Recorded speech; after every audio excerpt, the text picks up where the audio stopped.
Lovely. On the Drip podcast. G'day, champ. I was looking for some winners. Sure thing. Please hold. Moses won the 10,000 from Powlele. Away goes ANAMOE on the Rosehill Guinea. But Home Affairs has made a mess of them. Coming through is Fireburn with a big run off the fence. I'm thunderstruck, went boom over the top. Nature Strip clings on. He's king of the mountain this time. Thanks for waiting.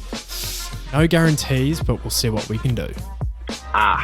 Sounds about right. Sounds about right. The name of this episode is quite apt.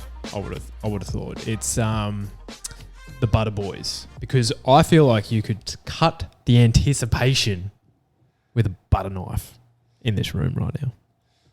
Oh, mate, it's punting Christmas. Well, yeah, Derby Day. Yeah. Flemington Carnival is well and truly here. Cannot wait, mate. it doesn't get much better. What are your thoughts on the fields on first look?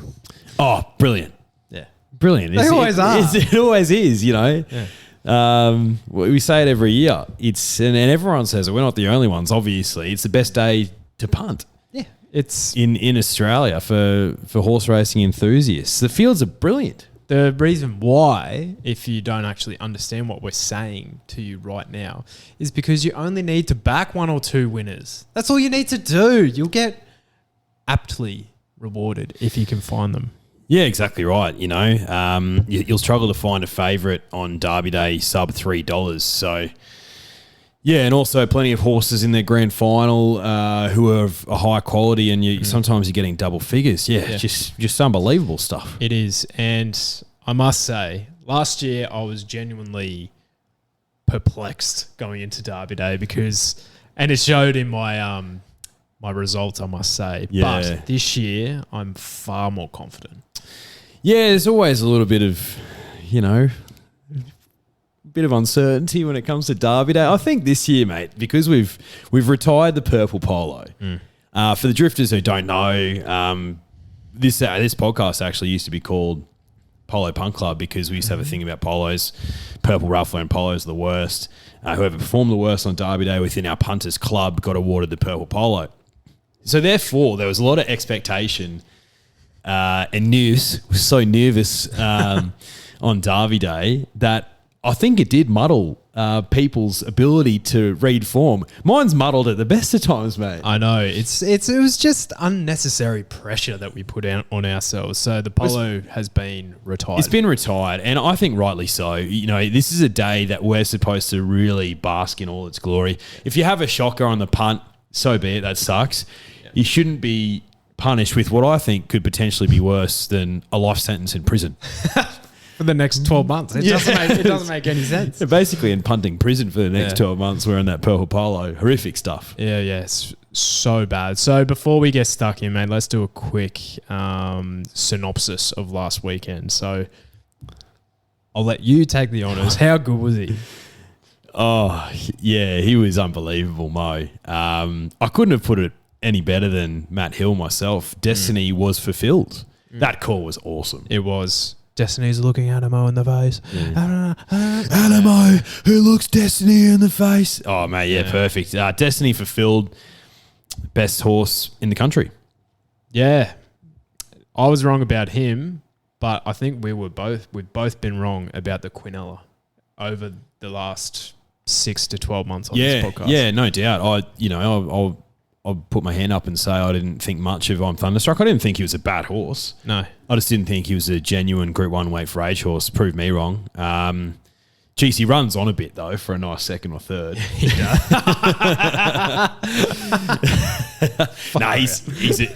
He's a really good horse. Really, really good horse. From an impossible position, nearly won it. So, yeah, credit to him. Yeah. But, yeah, I've heard a bit of debate during the week. I'm keen to get your thoughts on it, mate, about ANAMOE. Is he a champion horse? That word gets used a lot. Yeah. Probably not yet. Just gut feel. Maybe another preparation if he knocks off another 3 Group 1s, gets to 10, and... they're also taking him to, to England as well. Yeah. So, what do you reckon? Oh, I'm one of the biggest fans of the Mo in Australia. He's not a champion. He's a very, very good horse. And I think the thing that makes him so special is the fact that he's been so good for so long, yet he's 4. He's actually still 3. Yeah.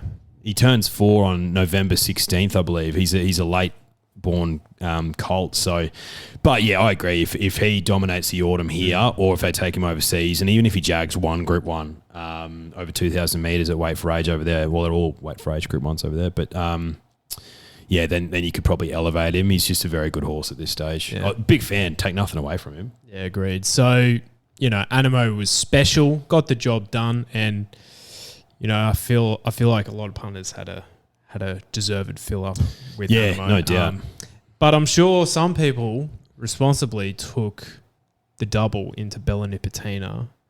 Mate, was that win of the spring? That is the win of the spring. It's the win of the spring. How good was it? Incredible. I think a bit of a career spike for Bella Nip. I couldn't believe it. She put, 5 lengths on him? Yeah, and that's Rothfire, who's honest as the day is long, and Best of Bordeaux, one of the best 3-year-olds going around. And then Paulele had a slow recovery. So, it wasn't an A1 field, but the times and figures she was putting up, they're saying that if she ran to that in the Everest and she was running there and the connections had the offer and they turned it down, well done to you. But yeah, she would have won the Everest on those numbers. Yeah. Geez, you would have won most Manicados of recent history, you'd think. Even if Paulele ran to his peak, he wouldn't have beat Bella Nipotina. No. That was an awesome run. Yeah, it was sensational. And then Sharp and Smart. Toughed it out. Yeah, 3 wide the trip and still too good. Toughed it out, mate. $7.50 was a stupid price. It was. All right. We have something to address, and it's about what's happening in Eagle Farm in race 1 this Saturday. It's been named the Mishani Pisstake by the people in this room. It's ridiculous. Yeah. Now, how many Mishani horses are in this field? If you haven't seen this, there's a field of 15, 5 emergencies even. And 2 of the emergencies are Mishani horses. But of the 10 starters, 9 of them are Mishani horses. What is going on? Shouldn't be allowed. It's ridiculous. It shouldn't be allowed. I think it takes away a bit of the credibility of racing Queensland. Yeah. Honestly. And that might be overstating it, but that is absolutely absurd. I agree. And I think I want us to back the only other horse that isn't a Mishani horse in the race. Magic of Milo. Jimmy Byrne in the saddle? Yeah, it's just like Jimmy to spoil a party. Oh, shock me. Last start it lost to a Mishani horse. Oh, it's just ridiculous, mate. Yeah, they need to stop that. Yeah. Just gross, disgusting. Like, how the hell is the caller going to call this race? Oh, I don't know. It's virtually like they're all just wearing light blue silks. Yeah. Ridiculous. No. Ridiculous. Take a good hard look at yourselves. Yeah. Race 1, Eagle Farm. Have a look for yourselves. What a joke. Unbelievable. I'm going to boycott the race. Yeah, I'll boycott it.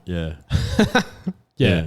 Yeah. Tell you what, we're building some momentum here. I would have thought so. I reckon it's probably the highlight of Saturday, that race. Unbelievable. All right.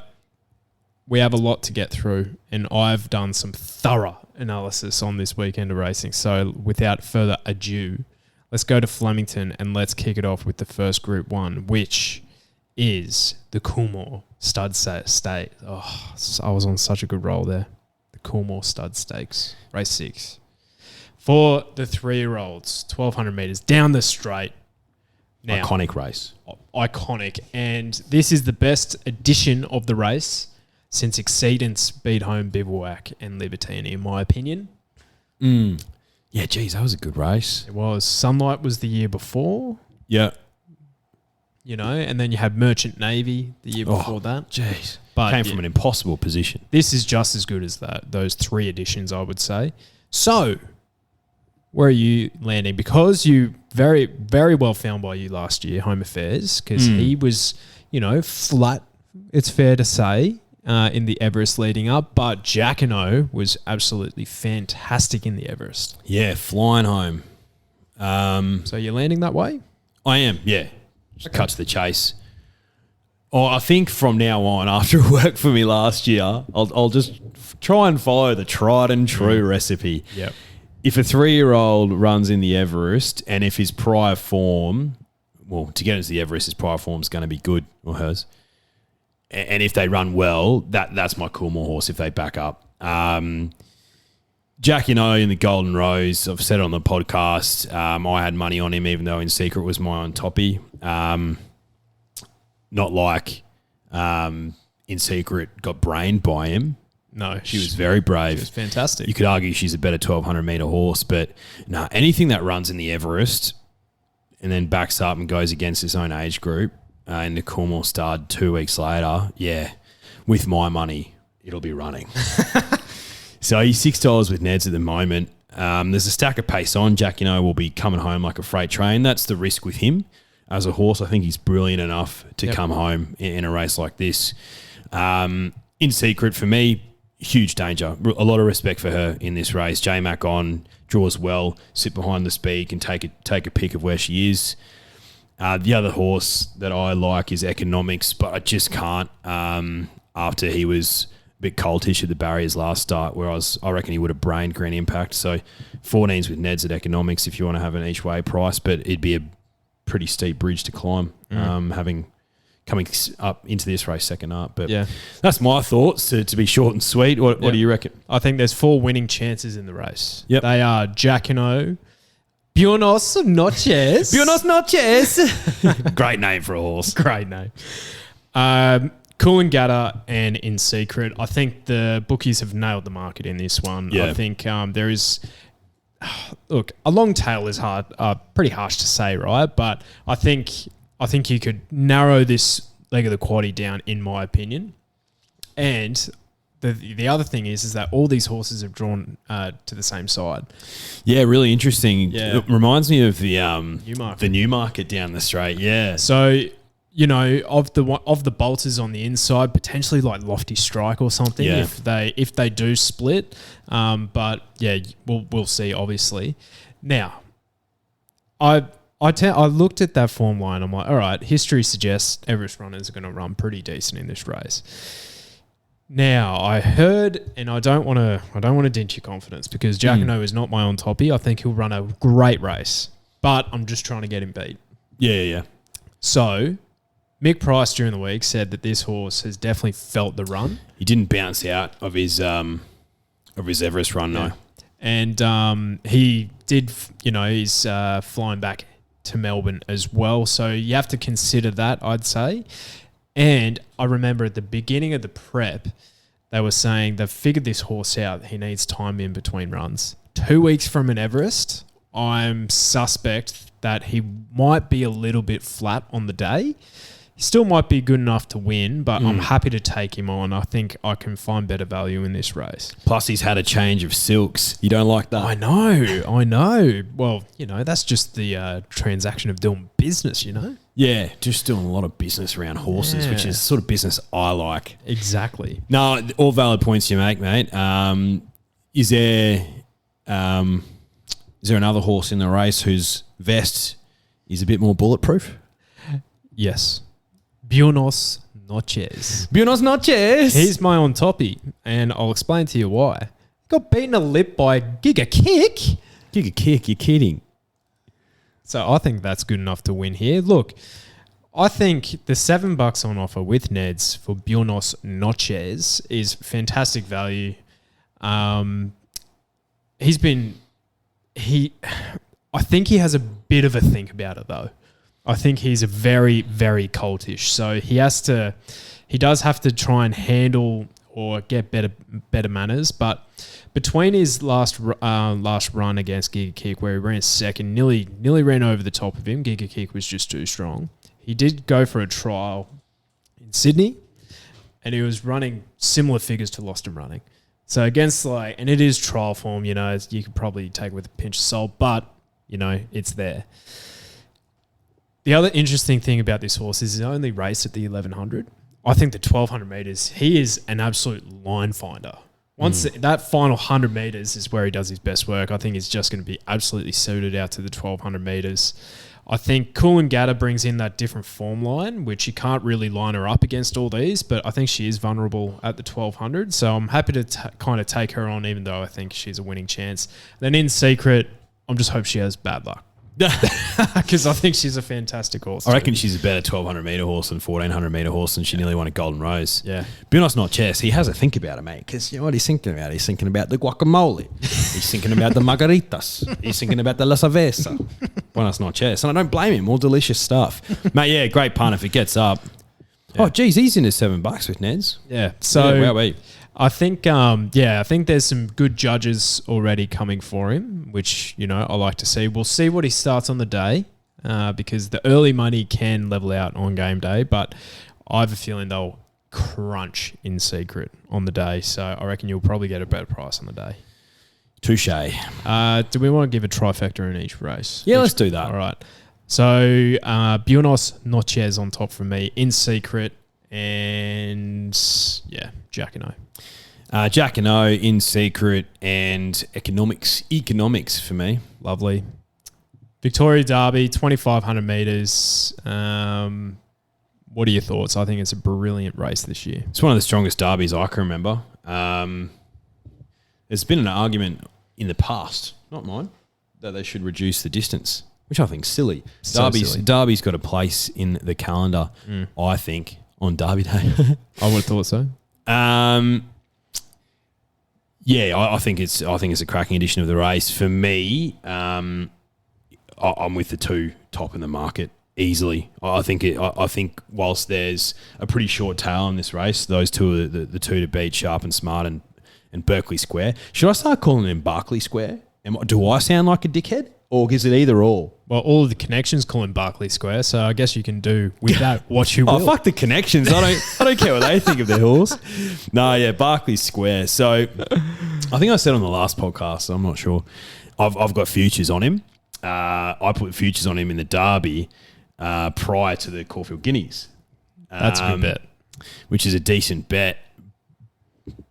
Geez, I think he's a great shout in this race. Draws super well. The Gremlin Craig's in cracking form. But I'm going to go with the Spring Champion winner, who I backed last start, Sharp and Smart. I don't think 2000s is go. I think he's a horse who will relish getting out to 2,500 metres. Huey Bowman jumps off. J-Mac jumps on. For once, I'm not actually like super buoyant about that because Huey's gotten used to this horse. He's ridden him in the JJ up here in Queensland during the winter when he was a 2-year-old. Then obviously his last two starts in Sydney. He's a tough horse. He's a grinder. He'll land just in front of midfield, I think. One thing you'll get with Sharp and Smart, and I think with Barclay Square as well, is Sharp and Smart will look like he's in the race the entire way through. Barclay Square is probably a bit more brilliant, got probably a better turn of foot, but we've seen him in the Caulfield Guineas. He started out the gate slow. I think he'll probably learn from that. He'll probably start better. Yeah, love the two in the market. I'm not going to lose if Barclay Square wins the race, but Sharp and Smart's my top selection. But there is a couple of chances outside of those two, but I don't think they'll win. I think there's 4 winning chances in the race. Again. The market has nailed it. They are Sharp and Smart. Barclay Square is outlined. Mr. Maestro, but he has drawn Caulfield. He has drawn barrier 17. Horrific draw for him. He could be posted 4 wide. Oh, I hope he stays. He looks like he can. He almost had the run of the day last start, sitting 3 wide at the back, but far out, where does he get to? And the best roughie in this field by the length of the straight is Muramasa. Muramasa is a great roughie. He's one of the chances for mine. Great shout, man. He put him into everything. Has to go in. $16 with Neds. I think he was just a victim of circumstance last start because he's so early into a preparation. He's 4th up here. He should be absolutely peaking here. 2,500 metres. I think he's going to run an absolute bottler. You've just put the knocker on him though, because he called him a victim. You know what I think about victims, mate? I don't like Victims. I don't either. like Victims at all. Now, all of your points about Sharp and Smart were very well found, I might say. Thank you, mate. And Hugh has a sensational record in the Victoria Derby. Doesn't he just? Like 4 of them, maybe? I think he won 4 in a row, maybe. Holy shit. Yeah. Yeah. Like the 2010s-ish. But Barclay Square's... Sharp and Smart's biggest losing margin was 0.7 lengths in his career, where he finished 4th behind She's a Belter. Wow, what a start. So he's just in every single race that he's in. Yeah. The trainer came out and was like, mate, this thing's going to win the Derby next week. Oh, did he really? Yeah. After the spring champion, you're like, hey, mate, are you interested? Or, are you stoked at how your horse went? Oh, mate, I don't care about this. He's going to win the Derby next week as well. Holy shit. He crowed it early, but I love it. I love that. Well, he's won a Derby with Efficient. Yeah. Yeah, back in the day. So I still remember watching him win the Melbourne Cup, actually. Yeah. You would have found him that day. Oh, maybe. But yeah, Sharp and Smart on top for me.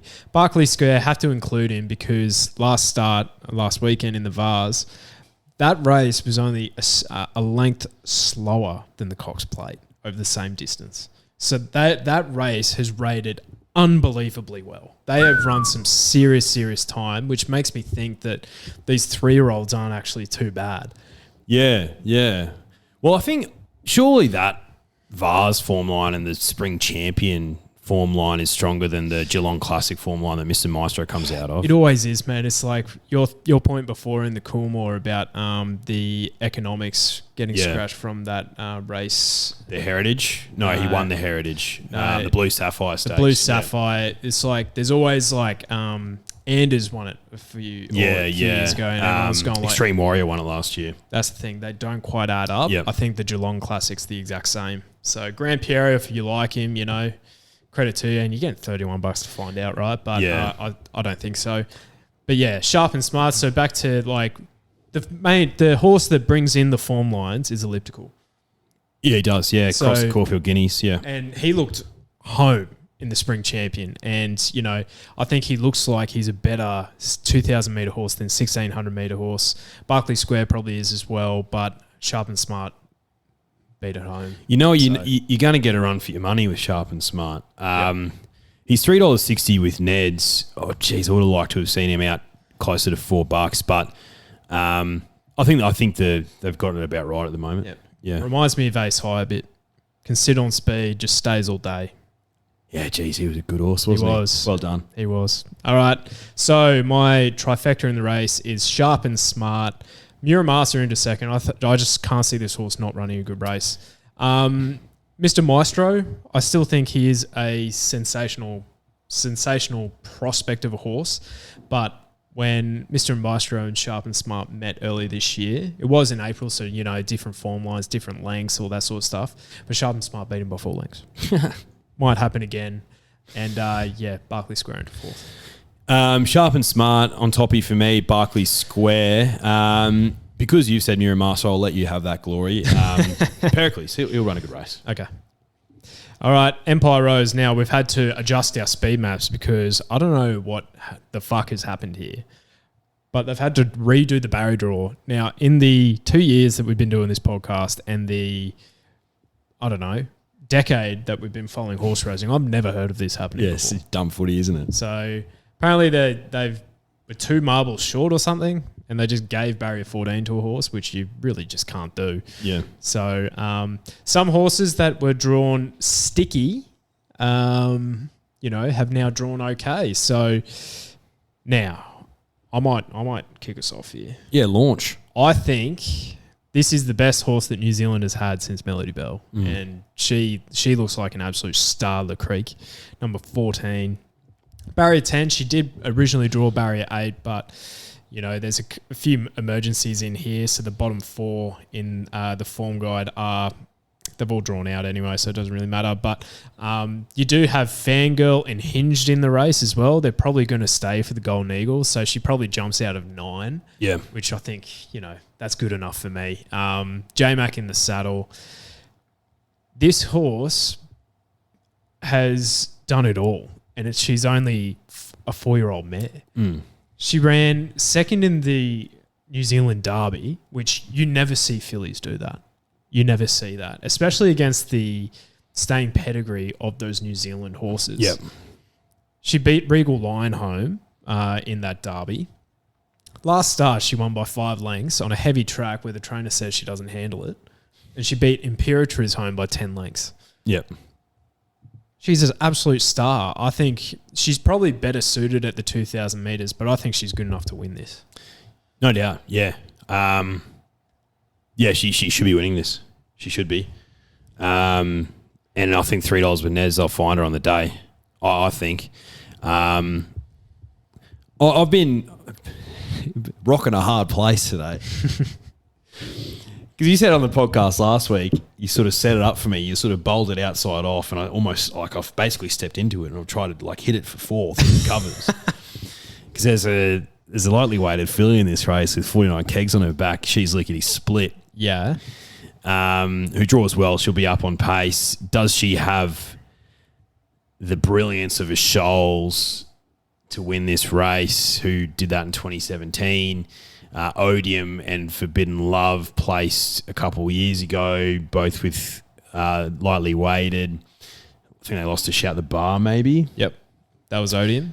Yep. Yeah, so there was no Le Creek in that race, you know what I mean? Yeah. So, and the good thing about Le Creek is she goes up on pace. So, yeah, I'm bold, but I'm not bold enough to put She's Lickety Split as my on top selection. Le Creek for me, but yeah, I'll have something on She's Lickety Split at that price as well because they just go well in this race. Yeah. 3-year-old fillies, so and she'll be up on pace and she'll be in it for a long way. But I think she's just going to come across one better. So betting with my head rather than my heart on this occasion, Drifters. Well, I'm proud of you because I agree. And I think She's Lickety Split's had a pretty long prep too. And, how much is left in the tank? Yeah, true. And I think, if Andrew Forsman came out at the start of the prep and was like, no, we're going to get her into an Empire Rose lightly weighted, you're like, okay then. Yeah, but no, 1,000 Guineas was her GF. Yeah. And that's typically, and I've had form in this area on this podcast over the last couple of years going like, I hate afterthoughts. I think when you got at weight for age conditions, it's probably excusable. You know what I mean? Yeah. I'm more thinking like, say, the Carbine Club and those type of races where, Tijuana is there and I think he's vulnerable perhaps. God, yeah, he is. So, all right, there's one other winning chance in this race for one. I reckon I know where you're going. It is Ice Bath. 100% it's Ice Bath. I think Ice Bath. I also think another one, mate. Yearning. Yeah. Mate, Yearning, last start, she finished 7th in the Rose of Kingston. She finished 7th. I think she was less than 2 lengths away. And she was friendless in the market. She started $4, got out to about $9. Yeah. You're getting $20. She'll go back. But no, I think Ice Bath, because she's $16, she'll run a huge race. If she was a quarter of that price, $4, she'd go nowhere.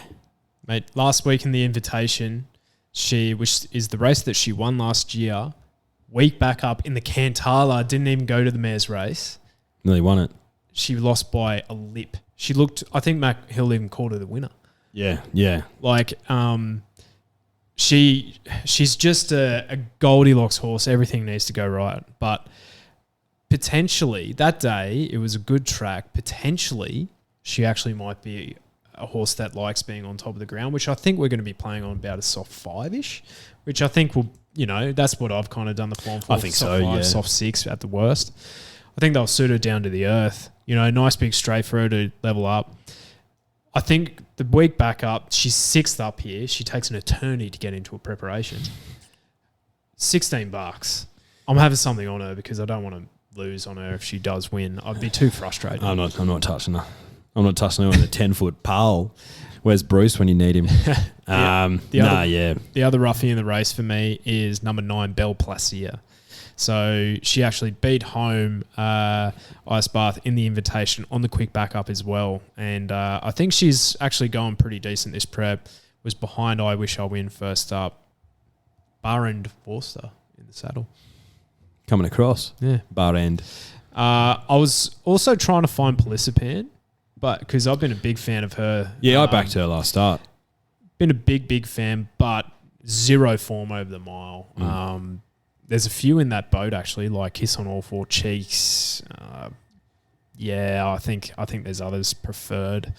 But yeah, so I definitely have Le Creek. She's close to my best of the day. Ice Bath into second and Belplacier into third. So I'll be playing the exotics there because there's a few at a big price. Yeah. Le Creek for me as well. She's lickety split. Clear second selection for me, and I'll chuck the earning in for a nice third. Lovely. I love that. Okay. Well, we got through the Group 1s. I guess it's Golden Eagle time. Which is effectively a Group 1. Yeah, sure. 10 milli. Fuck me dead. Like actually fuck me dead. Doesn't need to be that much. Well, it doesn't. It's absolutely ludicrous. But, decent field. I found this, of the feature races of the day, definitely the hardest to put together. Now, there's been some very interesting, events in this race, with them increasing the final field size from 18 or final acceptances or, whatever, from 18 to 20, and then increasing Weewal. Is that its name? Weewal? Yeah. Whatever it is. With Frankie Dettori in the saddle, if you don't mind, increasing his rating from 3 points to make sure he gets a start. Very cheeky, isn't it? Very interesting. They're just cowboys down there. Love to see it. So, yeah, thoughts are with Jimmy the Bear's connections, Flying Crazy and Kiss Some. There was uproar from Graham Begg that Carlton Gem wasn't going to get a run, but Brigantine scratched, so he might be coming to Melbourne instead.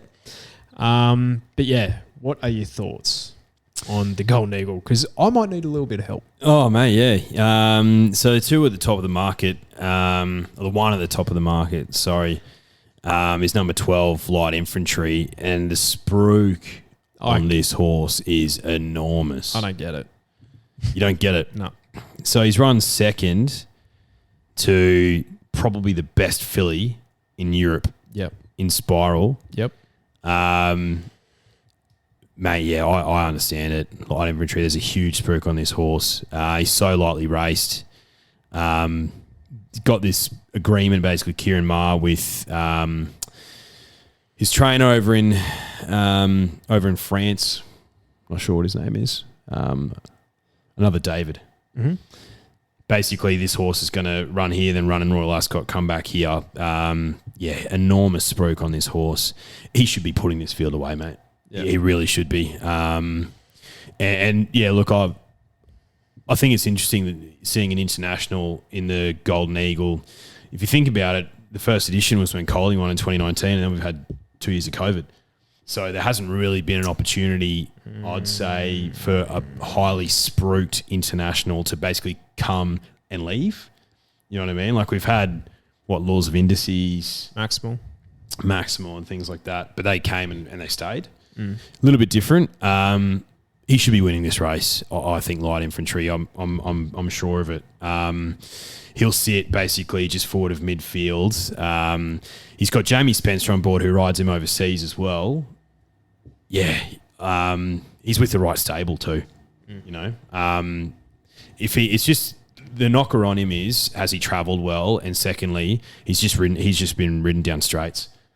He hasn't come around a bend before, and Rosehill can be a little bit funny. Yep. Should be putting his field away. So he's my top selection. Chain of Lightning, $6. I think she's a run below. I wish I win.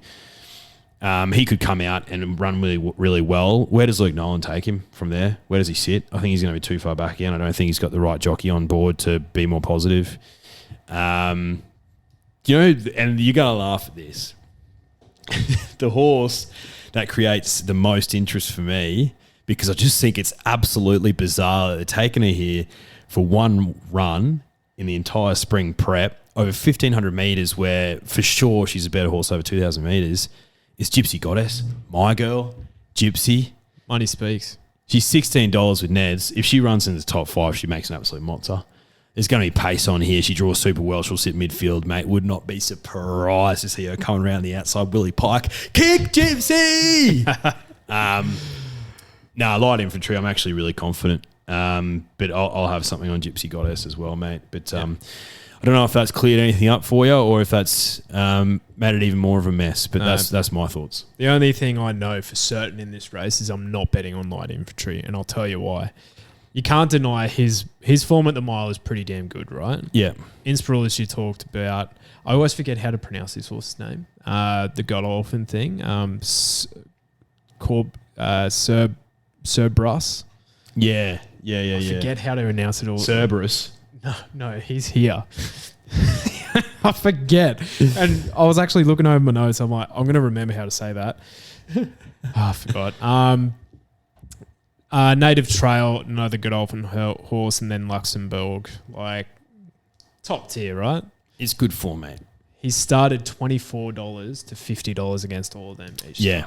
So, and to your point, never been around a bend, and when he's in those straight races, he finishes at the back of the field. I think he's going to be near last in this field.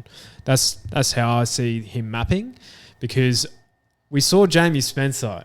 He had no clue. He had no clue where to go on Moonee Valley. No clue. I don't know Jamie Spencer that well, right? Yeah. I haven't seen much of his work, but potentially he could be like a bit more of a negative jockey, like, I don't know, Hugh Bowman. Yeah, just a real feel type. Yeah, more feel operator. So if that's the case, happy to take him on. There might be too much against him. His best runs have also come in smaller fields. He's found a lot of bums in bigger fields, so I'm happy to take him on. I can totally see where you're coming from. He might be just far too good. Just better. And if he is, I lose on the race, so be it. Let's move on. I cannot believe the price for Fangirl in this race. I really can't. $19 with Neds. Get fucked. That is ridiculous. She has just been, again, a victim of circumstance. Oh, no. Not the big V. Hugh Bowman returns. Now, I think he knows this girl better than anyone. Now, you can put a line through her Epsom run, and you know what? Put a line through a George Main run as well, because soft 7, heavy 8, doesn't like it, does she? Hates it. Go back to her soft 5 run, first up in the Wing Stakes. She ran a length and a half behind ANAMOE. There's no ANAMOE here. Imagine if they took ANAMOE here. Just a quick backup of a Cox plate. Oh, yes, please. Come on. What are we doing? We're forgetting about Fangirl. Yes, she probably gets back, but gee whiz, I think she's in with a cracking opportunity here. The other horse I was weighing up was Hinged as well, because those two just... Those good, honest horses. One beats one one week, and then the other beats the other week. I think we're going to be on close to a good deck on, on Saturday. Yeah. Which I think suits both of them. Probably advantage Fangirl if it's drier. That's the reason why I've gone her way. And Rose Hill is better than Randwick from a firmness of deck perspective, I'd say. Exactly. So their soft 5 is better than a Randwick soft 5, I'd say. 100%. I'm no track walker. You're not. I'm just a walker. Yeah. Well said. And a train catcher. I thought Valana was the other one, but my goodness, he's drawn out with the 3 horses I was keen on. They've all drawn bloody Randwick. It's crazy. Mate, I backed Valana in the Stradbroke, remember? Yes. And then he comes out and wins the Silver Eagle. That's Stradbroke form. It's just continuing to stand up. It might stand up in the last at Flemington as well. It just might. But yeah, I think he's in with a great shot as well. Hot Nash on board. I was actually quite keen. Nash is hot. I was actually quite keen on Brigantine. I thought out to the 1,500 metres it might suit him better than Valana, but he scratched, so it was irrelevant. So yeah, Fangirl on top for me. Hinged running into second because they always race around each other. The Chris Waller party. Why not? You know, it's like he doesn't have enough. He's going to run the Quinella here, and then Valana. That trifecta is going to pay anything. Sorry, what? Light infantry on top for me. Gypsy Goddess in there. And I'm going to chuck Frankie Dettori in there for third. Why not? Well Wild. There's a reason why they sneakily improved his rating. So like this thing needs to be in the field. Yeah. Chances don't stop there. I think Valana is a good shout. I think Fangirl is a good shout. I wish I win. Chain of Lightning. Let me name half the field so I look like I know what I'm talking about. But no, it's a golden eagle for me. Mate, you have a cracking record in the race actually. Oh, it's Picked the last two. Yeah. Well, in this room we picked each winner. So, Yeah, true. Do with that what you will. All right, I believe, to me, that's best bets time. So, BBs. Look, in the Empire Rose, the Creek's probably close to my best of the day, but I have a better one at a bit of value as my best. But what else do you like? I really like in the first race at Flemington, number 12 Pungo. You were talking about Tijuana as a bit of an afterthought in this race. Yeah, I completely agree. Draws well, but Pungo for me, there's a sense of timing about this horse. Won his maiden last start in Warwick Farm a few weeks ago. Chris Waller has a pattern. He's a pattern trainer. He's won this race, the Carbine Club, with horses who've won that very same maiden 3 times. Yeah, right. Mark has found him. J-Mac on board, $3.50 with Neds. I reckon that's a cracking bet to get your day started very nicely. All right, well, chuck this horse in the Quinella, if you will. The Fortune Teller, number 4 for Kieran Maher, Dave Eustace, and Johnny Allen in the saddle. This horse was just doing it the hard way, 3 wide, no cover in the Guineas, and still had the audacity to run into 7th. Now, half the field, not half the field, but, a lot of these, I was looking at acceptances when I did the race earlier this week, but if you like Tijuana, you have to like him as well because, Tijuana with a softer run only beat him by 2 spots in the finish anyway. He beat Elkington Road home. I think of that Guineas form, the Fortune Teller is the one I want to be on. I'm getting $8.50 to find out. I'm going to Quinella that in with Pungo. Quincy. Very nice. Mate, I'm pretty much playing in every race in Flemington, to be honest. I love that. In a big way. We'll leave the Archer Stakes, though, because that's a little bit tricky. Do you have something in there? I have a little spec because... Do we want to just go through Flemington really quickly? Yep. So who do you like in the Archer? I think now I've been extremely critical of this horse to date, but... Number 10, Interpretation, has to win this to get it into the Melbourne Cup. And you look at his European form. When he leads, he wins. When he doesn't, he loses. He has to lead here. Show some intent, Benny Mellon, please. Get him out in front. And if you ignore his actual starting price, right, which has been about $3 to $4 each start, like he's actually been running pretty well. Yeah. You're getting $8.50 again to find out here. I'm going to have something small on him. Allegron did add interest, but I think this is just tune up going into Tuesday. Yeah, I can't back him after that run in the Caulfield Cup as well, to be honest. I like Realm of Flowers in this race. Yeah, I like Realm of Flowers. So $6 with Neds. I'll probably have a little play at her. But yeah, it's a tough race. That. It is. Yeah, definitely not going to be betting the house down there. Race 3. I like Gravina. Yep. He's so hard to catch. One last start, you're getting $8.50 with Neds. Interesting to see how he handles the straight. From memory, I don't think he's gone down the straight before, but William Buick on board. Yeah. Which is interesting. He's riding a lot for Godolphin this weekend. He is. So I don't mind Gravina in that race. Yep. Well, put another one in the Quinella. These are going to pay anything. Number 7, Jamea. I think she's low flying. I really do. She looks like a horse that will just absolutely eat up Flemington. Back marker, but I think I actually don't mind back markers in straight races because they fan out. You have about 5 different lanes to choose from, and if you're on the back of the right one, you have your chance. At the 400 metres, she should only be about 3 lengths off him. She has a brilliant turn of foot. $10, I think, yeah, she's a bet for me for sure. Yeah, she has form around Zapateo first up this prep. I backed Jemaya that day and she ran second. So, yeah, mate, not a bad shoot. Like, only lost by less than 2 lengths against Nimali and Pelisipan. She was only beaten by half a length first in the Theo Marks. Like, she's been there or thereabouts. 100% she's a bet. The Wakeful, which is race 4, classic lead up into the Oaks, won by Willowy last year, who then went on to win the Oaks.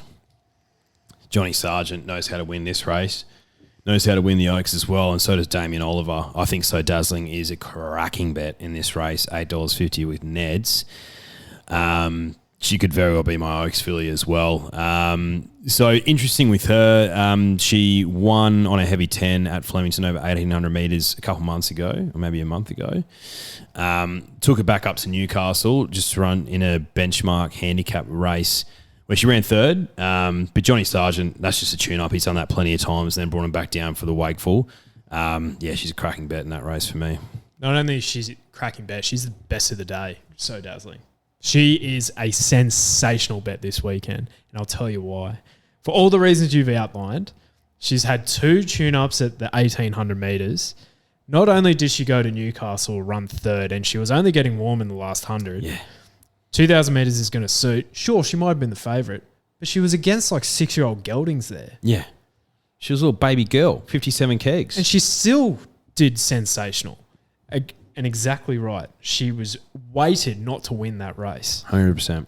Level weights here. Damien Oliver in the saddle. Barrier 6. Sit midfield, Ollie. Please. $8.50 is a gift, responsibly. Yeah, I couldn't believe it. Like, yeah. When I was doing the race, I think she was about 5s in like the futures markets. Oh, really? So I've had some all-ups with her into some others, which have come down in price. So it's leveled out, but $8.50, you're kidding. Getting on early, please. Unbelievable. Unbelievable. Race 5, I think Old Flame. Forgive last start. Jay Carr was on board. She's a great jock, but she did not ride him well at all. J Mac on $4.60 with Neds. He'll come in. Old Flame. I reckon it's a cracking bet. Yep. This is one I've found at a larger price earlier in the week. It was $15 on Tuesday. It's now second favourite at $5, and that's number 7 Giraffe. Couldn't believe my eyes when I saw that price, so I jumped on accordingly, and now I'm getting $5. Still happy to play. Look, 8 runs at the distance, 5 wins, so consistent. Beat Jump the Broom and Larkspur run last start at Geelong. Got way back. She doesn't need to get that far back. She's shown to have the ability to run on pace. She's versatile. I didn't mind Rocker Clock in the Empire Rose, and she finished just behind her a few starts back, at the end of last prep. Form around flying mascot. I think she's the one for me. Fair enough. Obviously, we've gone through each of the Group 1s. How good's having your best bet of the day in the last? That's fine. We've had this before. We sure have, with great success. Race 9, number 2, Asfura is my best of the day. I thought she was absolutely brilliant in Caulfield over 1,000 metres. Lightly raced 4-year-old mare. 1,100 metres, tick. Barry 2, tick. Johnny Allen, he can find a winner. I reckon she's a good little mare. I reckon she'll be aimed at like an Oakley plate in the autumn. Short enough, $2.90 with Neds. Yeah. She'll win this. Yeah. I agree. They're talking only tiny little query for me is barrier 2. Typically like in middle to outside on the straight. Yeah, on the straight. But hey, she might still be too good. The other 2 horses that add interest for me are number 8 Najmati and number 10 Isotope. Now, if we're talking Stradbroke form, you have to talk about Isotope. Has to go in the quaddie. Has to. Like, why wouldn't you take her in the quaddie? Because look, I'm not as big of a sucker for this horse as others in our punting group. I've been sucked in so many times. Namely you and Bradley. Bradley, bigger than me. Way bigger. Yeah. But last 12 months, she's had 1 win. I believe that probably was at the Magic Millions. early this year. Yeah, it was, yeah. Back in like Jan or Feb. Now, I was listening to Tony Gollan today, and he was like, yeah, you know, I'll probably just like mistrain her earlier on, but I'll tell you what, she's going just as good as she was heading into that Magic Millions earlier this year. And I was like, well, Tony, why'd you say that? He talks up his horses, Tony. He does. Don't put the knocker on him. It's like almost calling him the Big V. Well, What is she a victim of circumstance as well? What, fuck me dead, Tony. Put the knocker on more of hey, them. Tony's not saying that, I am. But yeah, I think Isotope is definitely the Quinella horse in the race. And Najmati, you know, she was very, very good in Brisbane last prep. So, and that Queensland form is just proving to be sensational. Oh, geez. Stradbroke form, Queensland form. Yep. Get out of the way. Yeah. Say my name again. I have another cracking bet in Rose Hill, my last bet of the day. Give it to me. Rose Hill Gold Cup. Now, let me just find it real quick. Where are we? Race 6. Race 6. Now, you have the likes of Stockman, you have Polygray, you have Yonkers, you can have them. The bet in this race is number 15, Honey Creeper. She's the up-and-coming mare for our staying ranks. 2,000 metres, big tick. Barry 15's sticky, but Rachel King's good enough at 52 kilos. Get her home, girl. $7. Yeah. Tossing up between her and Quality Time in that race, but I don't have a strong opinion. Do you know who's a cracking bet in the last at Rose Hill? Tell me. And you know he's going to be very happy with this. Oh, yes. Darren Flindell, number 5, Democracy Manifest. $3.80 with Neds. It's short. Do you know why? Because the bookies know. Yeah. The punters will come in the last at Yeah. Rose Hill. It'll start $2. Yeah. Because punters will be like all in. Succulent Chinese meals. I cannot wait for Darren Flindell to call Democracy Manifest home for all of us. We'll be responsibly blind drunk and up a fortune. Yeah. And we'll be cheering him home too. I guarantee it. I Democracy Manifest will be a great punt on the I weekend. guarantee it. Guarantee it. I guarantee it. But yes, we're heading to the track. We're heading to Flemington this weekend. I cannot be more excited. Yeah, can't wait for Derby Day. It's been too long, mate. No, and this is the first year with crowds back for Derby Day. So it's going to be huge. It's going to be brimming. They're saying 300,000 for the week. Shoo. So I think it's going to be single file stuff, you know what I mean? So Watch out for some content. yeah, well, bring your portable chargers, mate, because we'll be flinging some content your way, that's for sure. But one thing we didn't address was the live stream. Apologies, forgot to turn the mics on. Forgot to turn the mics on. What a mare. Yeah, but no, it was a lot of fun. You know, I thought we're just having some bad omens, bad luck. juju. Yeah, some bad juju around our live streams. First time, bloody Randwick got canned because of the rain. Second time, Moonee Valley got canned because of the lightning. What's next? Well, Could we potentially do one for the Champions Day? Potentially, yeah. Champions Day is Next Saturday.